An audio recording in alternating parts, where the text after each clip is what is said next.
বন্ধুরা, আজকের এই ভিডিওটি দয়া করে কেউ স্কিপ করবেন না। এই ভিডিওটি আপনাকে অনেক বড় কিছু শেখাবে। জীবনের সাফল্য কিভাবে আনতে হয় সেটা শেখাবে, কিভাবে ধনী হবেন সেটা শেখাবে, কিভাবে জীবনকে ভালোবাসতে হয় সেটা শেখাবে। প্রতিনিয়ত আমরা কতটা ভুল অন্যায় কাজ করছি সেটা থেকে মুক্তি দেবে এবং সবচেয়ে বড় কথা, জীবনের আসল মানে এবং আসল অর্থ কি সেটা শেখাবে। আমি সবার কাছে ছোট ভাই হিসাবে হাত জোড় করে অনুরোধ করব, বন্ধু, আমি আপনার থেকে 5টা মিনিট চেয়ে নিচ্ছি। এই 5টা মিনিট আপনারা আমাকে দিন। আমি কথা দিচ্ছি, বদলে আমি আপনাদের একটি সুন্দর জীবন উপহার দেওয়ার চেষ্টা করব। তো বন্ধুরা, কানে হেডফোন লাগিয়ে নিন। অনেকবার আমাদের সামান্য ভুলের কারণে আমাদের জীবনে অনেক বড় ক্ষতি হয়ে যায়। আর যখন আমরা আমাদের ভুলটা বুঝতে পারি, তখন আমাদের আর কিছুই করার থাকে না। একদিন একটি রাজা একবার জঙ্গলে শিকার করার জন্য যায়। আর জঙ্গলে যাবার পরে ওই রাজা রাস্তা হারিয়ে ফেলে। দীর্ঘ সময় ধরে রাজা রাস্তা খোঁজার চেষ্টা করে, কিন্তু রাজা কোনো রাস্তা খুঁজে পায় না। রাজা অনেক বেশি ক্লান্ত হয়ে গেছিল এবং ওনার অনেক খিদেও পেয়েছিল, সঙ্গে ওনার জল পিপাসাও পেয়েছিল।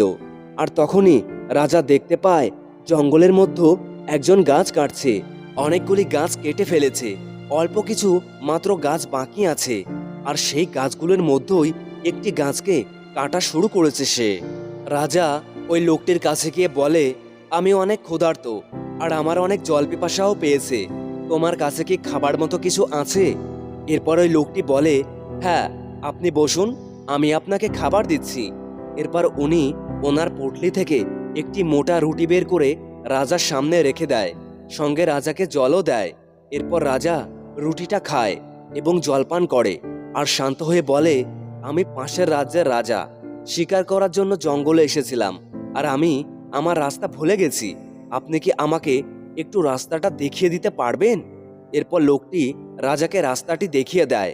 রাজা যাবার সময় লোকটিকে ডেকে বলে, তুমি আমার বিপদের সময় আমাকে সাহায্য করেছো। যদি তোমার কখনো আমার সাহায্যের প্রয়োজন হয় তাহলে আমার কাছে অবশ্যই আসবে, আমি তোমাকে অবশ্যই সাহায্য করব।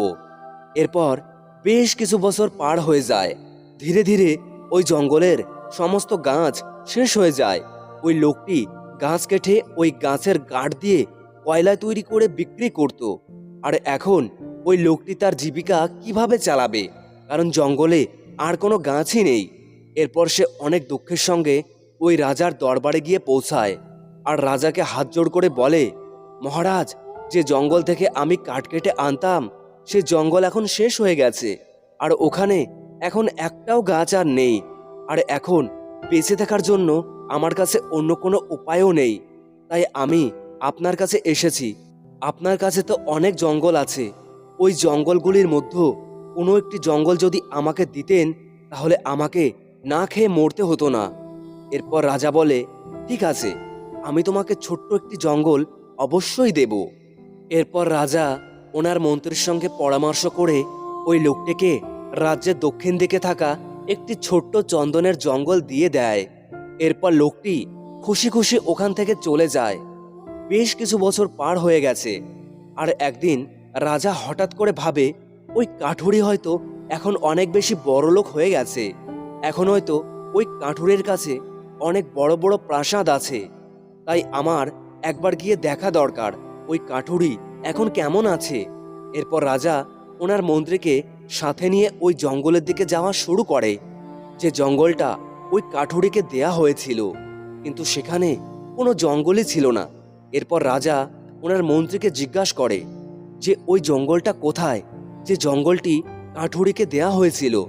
আমরা হয়তো ভুল করে অন্য কোথাও চলে এসেছি। এরপর মন্ত্রী রাজ্যের ম্যাপ বের করে এবং ম্যাপ দেখে বলে, মহারাজ, আমরা তো সঠিক জায়গাতেই এসেছি। এরপরে রাজা বলে, তাহলে জঙ্গলটা কোথায় গেল? এরপর খুঁজতে খুঁজতে কিছু দূর যাবার পরে চন্দনের কিছু গাছ দেখতে পাওয়া যায় আর ওই গাছগুলির মধ্যে ওই কাঠুরিও বসেছিল। রাজা ওই কাঠুরিকে গিয়ে জিজ্ঞাসা করে, ওহে, তুমি এত চিন্তায় কেন আছো? এরপর কাঠুরি প্রণাম করে মহারাজকে বলে, মহারাজ, আপনার দোয়াতে এতগুলি বছর ভালোই কেটে গেছে আর সামান্য কিছু কাজ এই জঙ্গলে বাকি আছে। আর অল্প কিছুদিনের মধ্যেই এই গাছগুলো শেষ হয়ে যাবে। আর আমি ভাবছি এরপর আমি কি করব।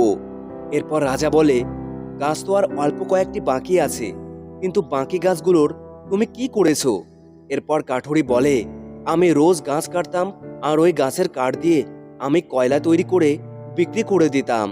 এটা শোনার পরে রাজা মাথায় হাত দিয়ে বসে পড়ে আর বলে, আরে মূর্খ, তুমি এটা কি করেছো? এটা চন্দন গাছ, এটাকে পুড়িয়ে তুমি কয়লা কেন তৈরি করেছো? তখন কাঠুরি বলে, চন্দন কাঠ কি হয়? এরপরে রাজা বলে, ভালোই হতো যদি তুমি সেটা জানতে।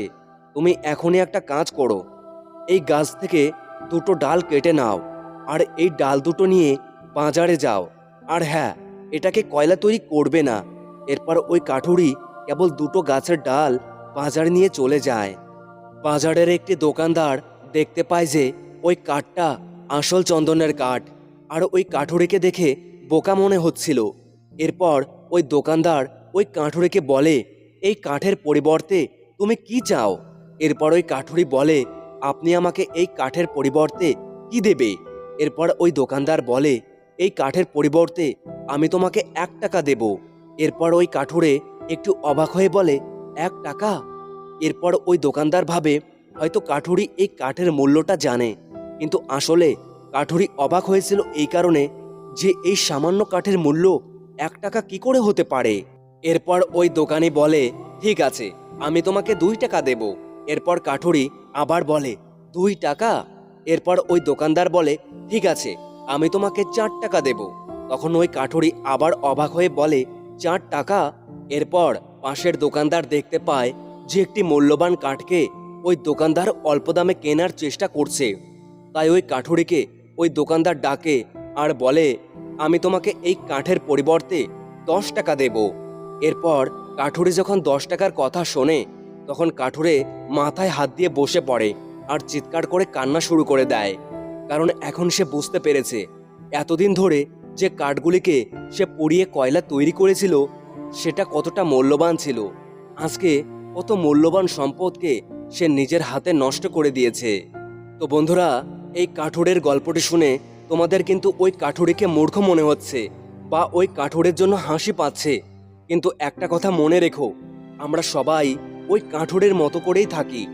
কারণ উপরওয়ালা আমাদেরকে অনেক ভালোবেসে ওই চন্দন কাঠের থেকেও মূল্যবান এই জীবন দিয়েছে, কিন্তু এই মূল্যবান জীবনকে আমরা নষ্ট করে দিচ্ছি। এই জীবনের কতটা মূল্য সেটা আমরা কখনো বোঝার চেষ্টাই করি না। আমরা আমাদের এই মূল্যবান জীবনকে আমাদের মধ্য থাকা লোভ, রাগ, ঘৃণা এবং অহংকারের আগুনে পুড়িয়ে কয়লা তৈরি করে দিচ্ছি। কিন্তু যা হবার সেটা তো হয়ে গেছে, সেটা পরিবর্তন করা যাবে না। তাই ওই চন্দনের যে অল্প গাছগুলি বাকি রয়েছে, অর্থাৎ আমাদের জীবনের আগামী যে সময়গুলো বেঁচে আছে, আসুন এটাকে সঠিকভাবে ব্যবহার করি এবং নিজের জীবনকে সুখ ও শান্তিতে ভরিয়ে তুলি। সবশেষে ভিডিওটি ভালো লাগলে লাইক, শেয়ার ও সাবস্ক্রাইব করতে ভুলবেন না। আর যারা শেষ পর্যন্ত দেখলেন তাদেরকে অনেক ভালোবাসা এবং ধন্যবাদ।